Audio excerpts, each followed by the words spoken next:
오늘은 새로운 가족이라는 제목으로 함께 말씀을 생각해 보겠습니다. 가족이라는 단어를 들으면 당연히 아주 기분이 좋고 어떤 평안한 마음을 가져야 할 것 같은데 뭐 그런 분들이 대부분이겠지요. 하지만 또 어떤 분들은 가족이라는 단어가 굉장히 아프고 또 힘들게 그렇게 느껴지는 분들도 있을 수 있습니다. 아마도 우리가 경험하는 어떤 개인적인 경험들이 다 다르기 때문이겠지요. 좋은 부모님, 좋은 가족들을 만나서 행복한 경험이 많은 분들은 가족이라는 단어가 좋게 들릴 테고요. 반대로 좀 안타까운 그러한 어떤 상황에서 가족에 대한 경험이 좋지 않은 그런 분들은 가족이라는 단어가 굉장히 아프게 또 부담스럽게 그렇게 다가올 수도 있습니다. 하지만 가족이 좋다 이렇게 말씀하시는 분들도 때로는 가족이 부담스러울 때가 있어요. 그렇죠? 항상 좋기만 하지는 않다는 거지.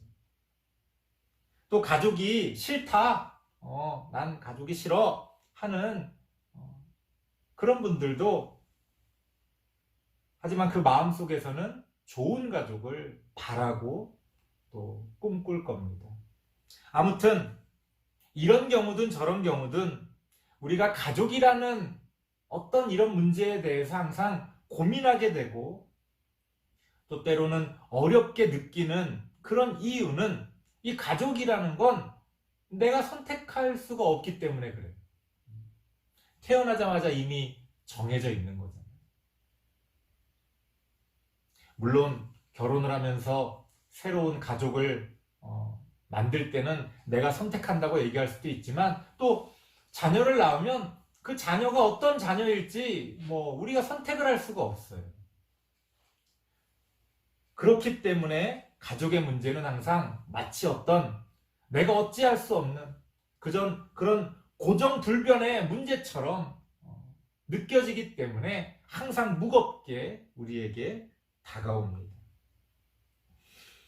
하지만 성경은 우리에게 그런 어떤 혈연으로 맺어진 가족뿐 아니라 우리가 살아가면서 또 새롭게 맺게 되는 어떤 새로운 가족이 있음을 우리에게 가르쳐 줍니다.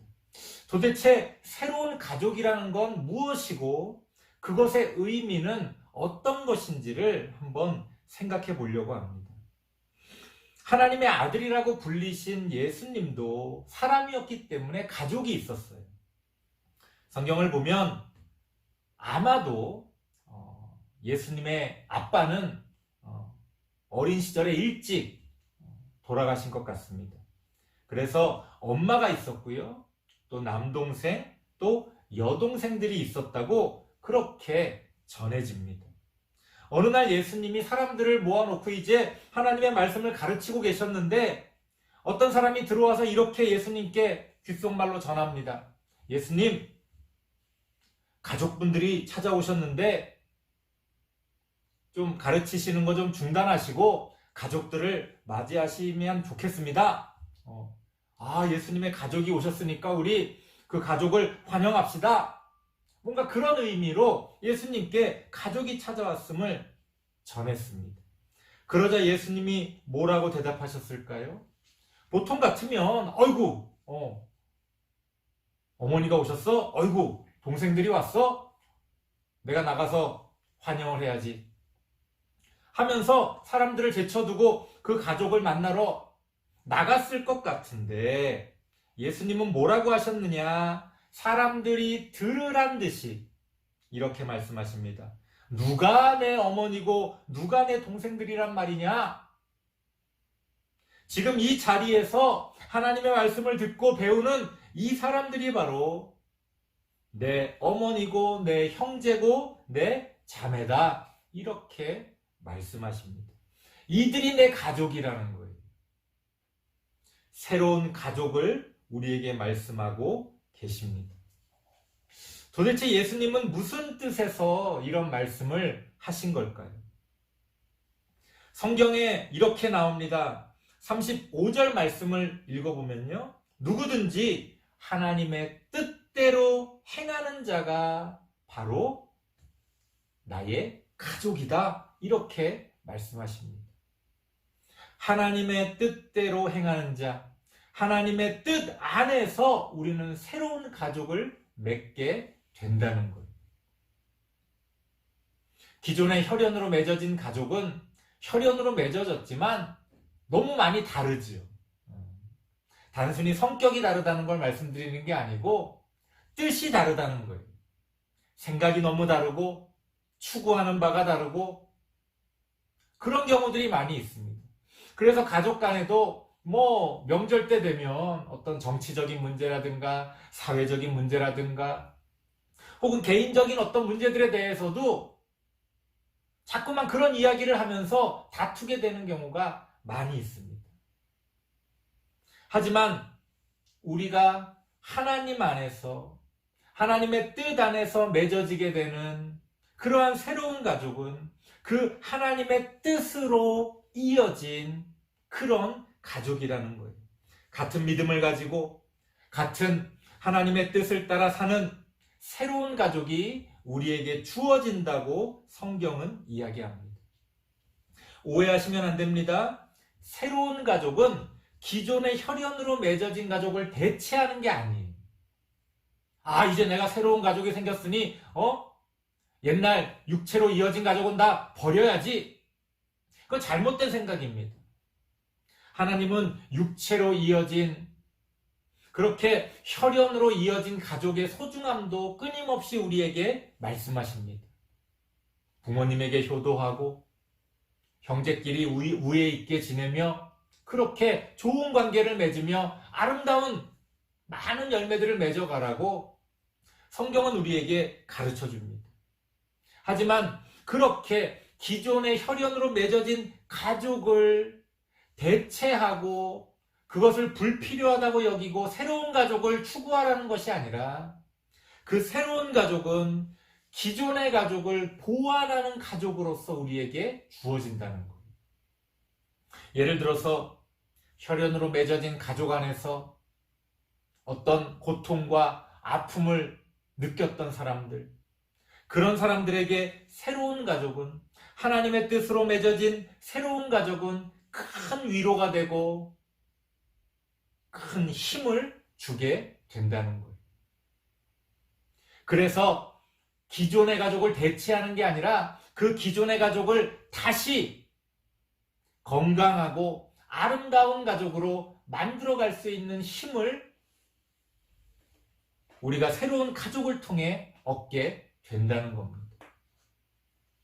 기존의 혈연으로 맺어진 가족 안에서 만족했던 사람들도 새로운 가족을 통해 더욱더 성숙한 그러한 어떤 모습으로 성장해가고 그래서 기존의 가족을 더 아름답게 가꾸어 갈 수가 있다는 겁니다.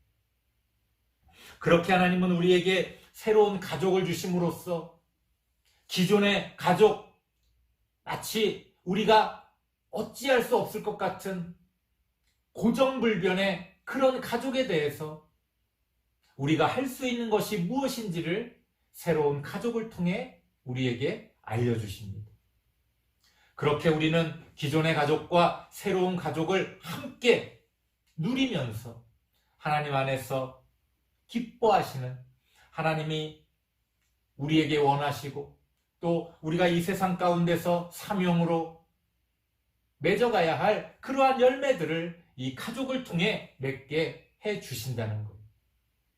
우리 다음 세대 친구들은 그러한 가족의 의미들을 생각하며 혈연으로 맺어진 가족도 소중하게 여기고 또 믿음 안에서 하나님의 뜻을 함께 행하며 맺어진 새로운 가족들도 귀하게 여기면서 그 안에서 배우고 성장하고 의지하고 또 서로 힘이 되는 그렇게 하나님이 기뻐하시는 좋은 관계들을 함께 맺어갈 수 있게 되기를 바랍니다.